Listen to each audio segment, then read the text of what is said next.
Welcome to Yangon, Myanmar's biggest city. This place is changing fast. Politically, it's moving from a military dictatorship to greater democracy, but it's here on the streets and in the economy that the real revolution is taking place.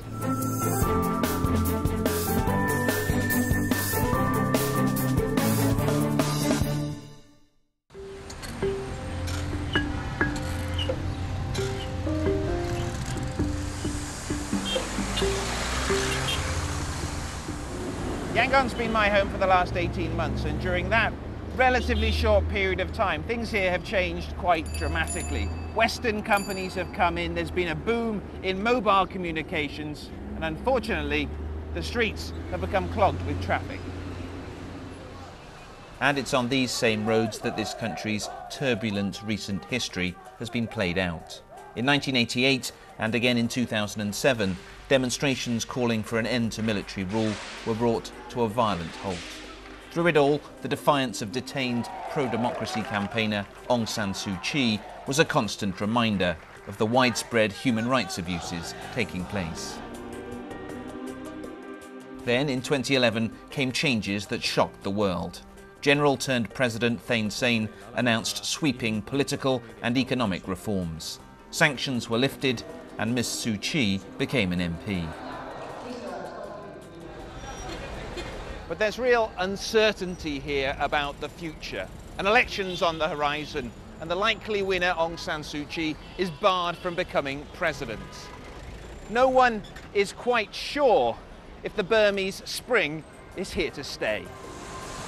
So what do the people of Yangon think lies ahead? I'm going to sample the mood with this city's cheesemaker-in-chief. He seals it. Search for clues at the bottom of the Yangon River before taking flight with one of the heirs to Myanmar's biggest companies. From scarcely having an internet 2 years ago, I'm going to meet a young tech millionaire before getting hands-on with a fortune teller who provides some much-needed clarity. Only give me one answer. What will be she? I will say the president. Aung San Suu Kyi will be president. Yes. Our journey starts in Yangon's colonial district. It's the still throbbing heart of what was once one of the busiest ports of the British Empire. 80 years ago, this was one of the richest cities in Asia. Now, thanks to some pretty miserable economic policies and decades of stagnation, Yangon is one of the poorest, and the lives of many of the people here has really hardly changed since those days. I'm crossing the river now to a place called Dala, where we're going to meet a man who earns his living looking for treasures that others have left behind. Thanyunt, or Johnson as he's better known, has spent exactly half of his 50 years diving down to the bottom of the Yangon River. Whatever we find down there, we will bring it up. Sometimes we don't find anything at all. If we find something, we will bring it up and take it to the shore, sell it, and divide the money between us. So there's lots of scrap under the water here? Yes, there are things such as lumps of coal, anchors, propellers, and timber logs. The search begins by dragging a hook along the riverbed.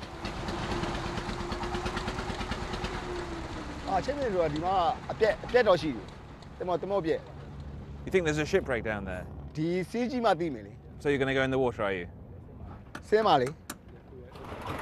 this is a really basic setup. That machine down there is an air compressor pumping air into the hose that you can see on top of it there. Now that hose runs up here, comes out here.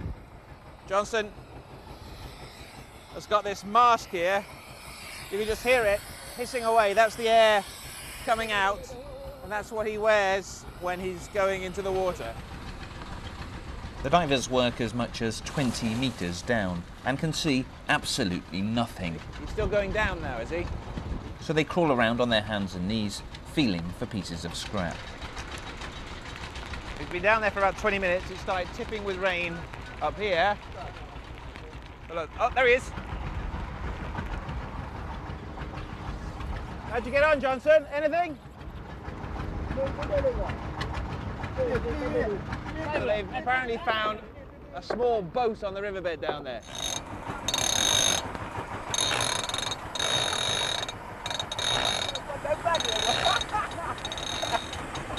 That's what he found on the bottom of the river. So is that worth anything? Okay. So just for firewood. He's not won the lottery with this one. So this looks like really, really hard work. Diving is a tough job. You can try it with me if you want to really know. I can try it. You want me to go in the water? Okay, well you have to show me. Okay, it's a deal. Well, let's go. Okay.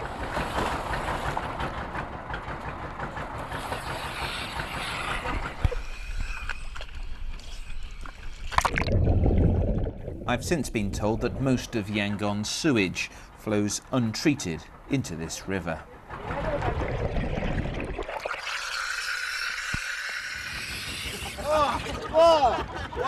Wow! That is quite possibly one of the most terrifying things I've ever done in my life. I just went underneath the surface, maybe a couple of meters down. You can see absolutely nothing. It's not an easy job to carry out. We've been diving, doing this job despite the risk. And people died doing this? Yes, of course. There are lots of challenges doing this, especially working on shipwreck. I've also had near-death experiences 4 or 5 times myself, but I must keep doing it. Is the risk worth it? When you find something good, can you make good money out of this? If we find an anchor or a propeller from a big ship, we could make between $500 to $1,000. Come on! Come on!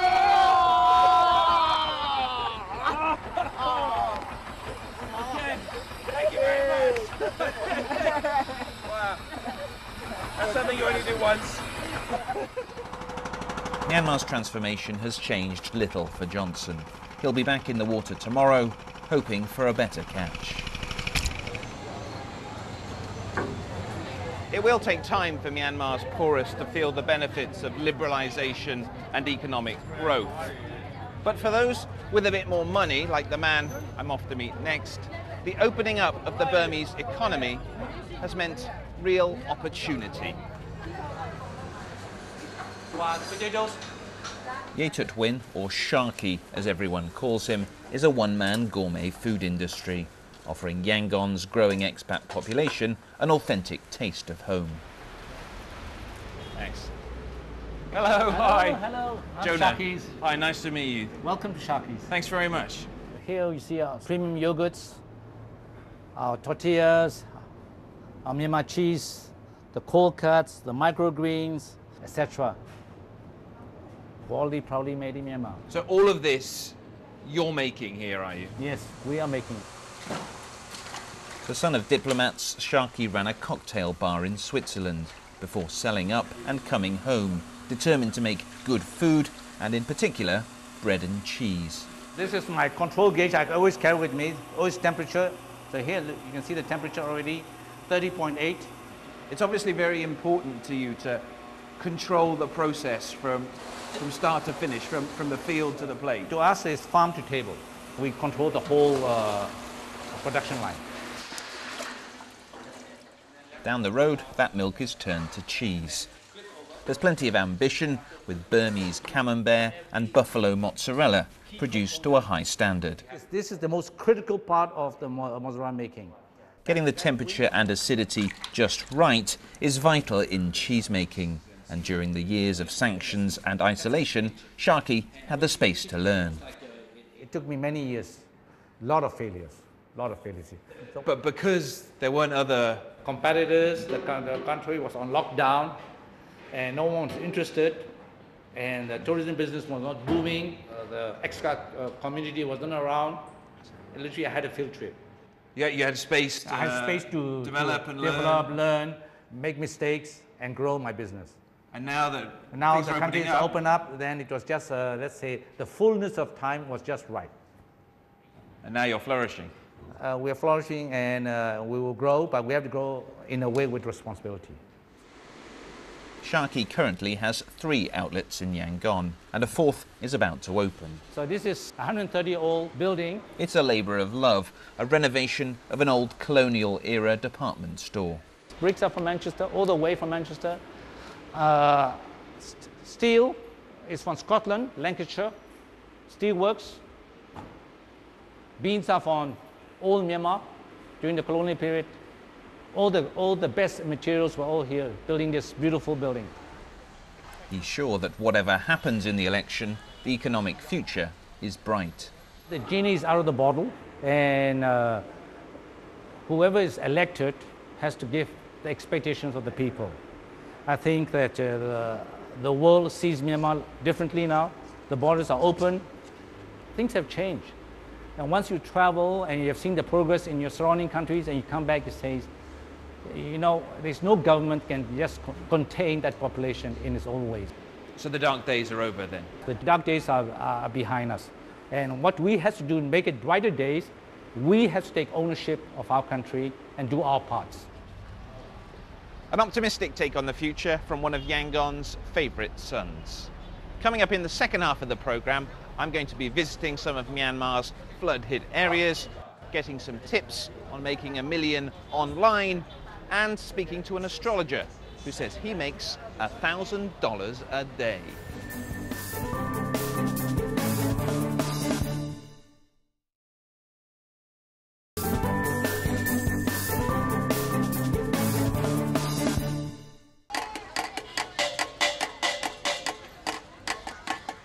Myanmar's economic isolation wasn't bad news for everyone.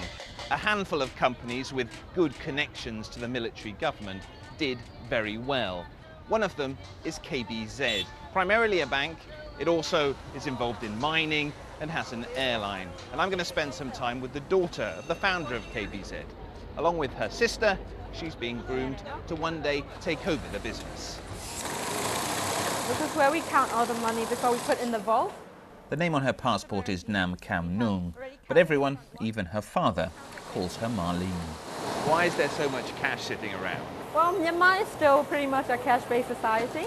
We just recently launched the card about 4 or 5 years back. So it's still at an infant stage and there isn't much confidence in the system yet. From my own experience, if I want to pay the rent on my house, I still have to have a plastic bag full of money.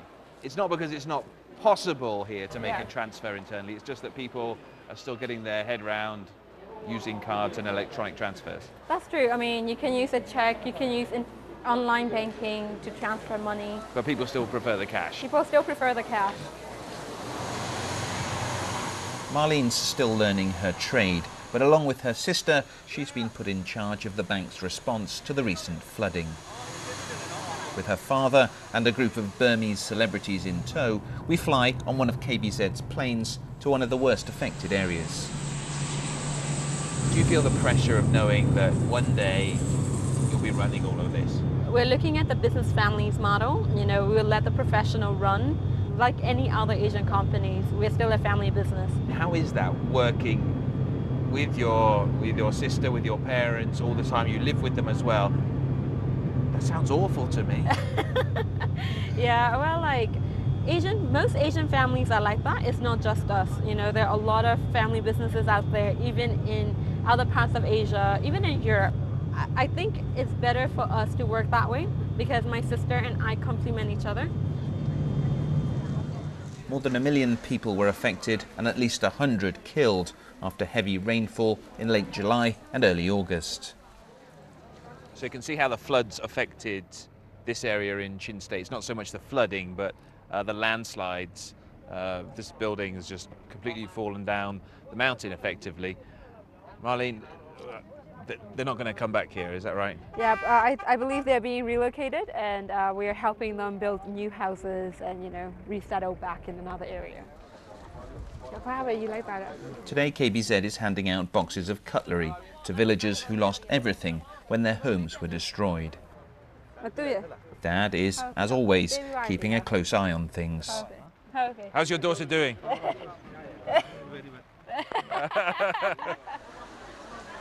Next stop is the local hospital, where crowds are gathering.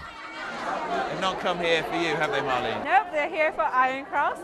Iron Cross is possibly the biggest band here in Myanmar, a rock band. These are actors. Yep, it's an actress from Chin State, and we're here for the emotional support for the affected areas.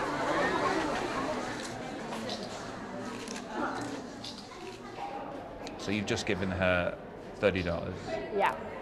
Isn't it a bit weird to be handing out money to people in hospital? Well, maybe in other parts, but you know, in a situation like this, we need to give out cash because they know what they want to do with it. They need the money for that process. So the idea is you give them the money, they decide how to spend it. Exactly. Some people may be worried because of the elections taking place here in November, but I'm more optimistic because I think there's a lot of room for opportunities and growth in Myanmar, and it's time to rebuild our economy into something strong and sound and be a part of the international community. Thanks to her father, Marlene's financial future is secure. But I'm now going to meet a young Burmese man who defied his parents' wishes and is now, on paper at least, a millionaire. Hi, you must be Yemiat. Nice to meet you. Hi, I'm Jonah. Yemiat Min runs a company that designs websites and smartphone applications. Well, a year back to be exact, nobody really had smartphones, so it was impossible for developers like us to make mobile apps. I mean, we could make it, but it would have been pointless because there was no platform that we could sell our apps to. So with this new telecom companies coming in, we now have smartphones in everybody's hand. We now have larger network of data, faster internet, and all of that stuff, which kind of helped this industry, this mobile industry, to grow. What's the most popular app that you've developed? So I'm going to show you Hush, which is an anonymous social platform. So it works pretty similar to Facebook, just that there are no social identities around. So the idea of the whole of Hush is about saying what you really want to say, without being brought down by social barriers such as having profiles and etc. But there's also a danger that people will put outrageous things on there, lies, and in the context of the election, possibly hate speech. We really take hate speech very seriously, so we have a couple of administrators sitting at the office. So if there's hate speech getting up on the network, it will only take about 2 to 5 minutes for us to notice it and take it down. So it will go down if it will go down. Just 2 years ago, Yemiat's company consisted of 6 people working from rented desks. So, well, this is exactly where we started about 2.5 years ago. We started off at that apartment. Shortly afterwards, Yemiat quit his studies in Singapore to devote himself fully to the company. His parents were not pleased. Well, they were a little bit upset because I was starting an internet company in Myanmar, which doesn't really go along with each other very well. I didn't really want to make my parents really upset because Asian parents, you have to go to high school, you have to have a proper diploma, proper degree, master's, PhD, etc. And they actually wanted me to be academically successful. All right, so do you want to see where our new office is? Sure. They've now moved somewhere better suited to a company that may soon be valued at more than $5 million. Here we are. Okay, so this is your office now? Yeah, it is.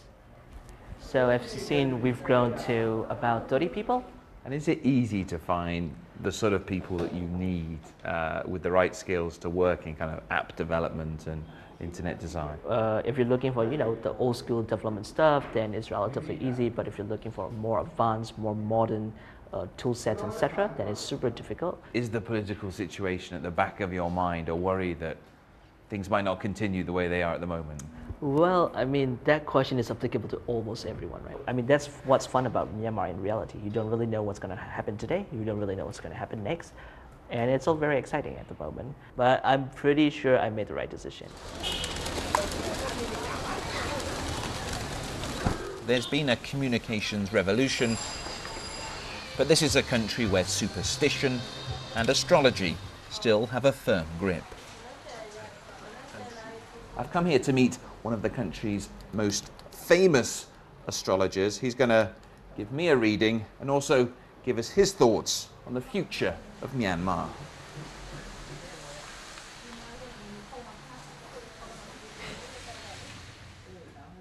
Hello. Hello, good morning, Mingalaba.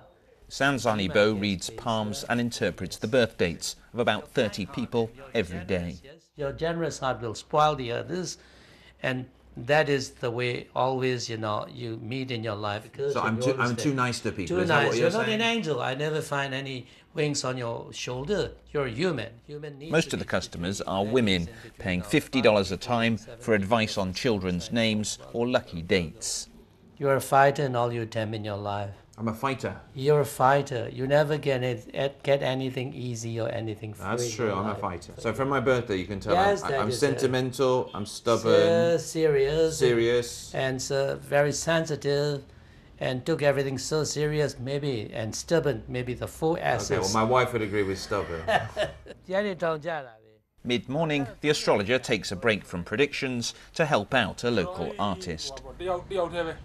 Tain Lin is making and displaying the casts of the hands of political prisoners, and San Zani Bo spent several years in prison in the 70s and 80s.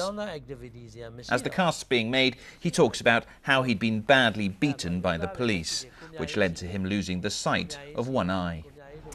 There's been a constant stream of people coming in here for consultations, most of them women, but that's just a small part of the business. He writes books, these are leaflets which have got predictions on. Every day he does predictions for 3 different radio stations here and produces 30 articles for weekly newspapers, 20 for monthly journals, and these women are responsible for writing those articles up, making sure they're not all exactly the same. Back in his office, San Zani Bo told me that the election date of November the 8th is inauspicious and that a coup might follow. So it was with some trepidation that I asked the question which so many Burmese want answered. Do you see any way in which opposition leader Aung San Suu Kyi can ever become president? She even met with more. She's like a, you know, how can I say? She's like a diamond. Rub and push more brighten. That can happen to her. But if I say only words, what level, president or speaker or what level, the same level. I don't, you can tell me, I don't like these. Only give me one answer. What will be she? I will say the president. Aung San Suu Kyi will be president? Yes. For most of the people we spoke to, whether it be making cheese, designing apps, or running a bank, it's been an exciting and a profitable last few years here. But no one's quite sure where they stand. The tension that's defined Burmese history since independence between an army that wants to retain control and those that believe in real democracy is still unresolved.